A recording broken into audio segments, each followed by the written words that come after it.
স্বরূপা মণ্ডল। আমি এই বিদ্যালয়ের ষষ্ঠ শ্রেণীর ছাত্রী। আমার নিবেদন শিক্ষক দিবস 5ই সেপ্টেম্বর।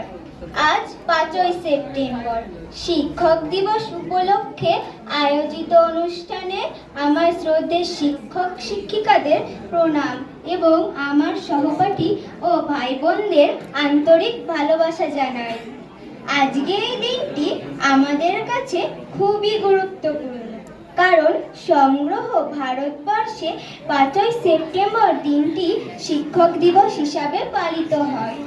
ডক্টর সর্বপল্লী রাধাকৃষ্ণন মহাশয়ের জন্মদিন উপলক্ষে 1962 সাল থেকে প্রতি বছর ভারতে শিক্ষক দিবস পালিত হয়। তিনি হলেন স্বাধীন ভারতের প্রথম উপরাষ্ট্রপতি এবং দ্বিতীয় রাষ্ট্রপতি।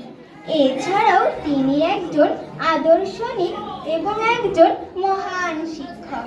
আমাদের উচিত সবসময় তাদের উপদেশ মেনে চলা, শিক্ষক তথা গুরুজনদের শ্রদ্ধা জানানো, একে অন্যের সাহায্য করা, সবাই মিলে নব আঙ্গিকের পথে এগিয়ে চলা।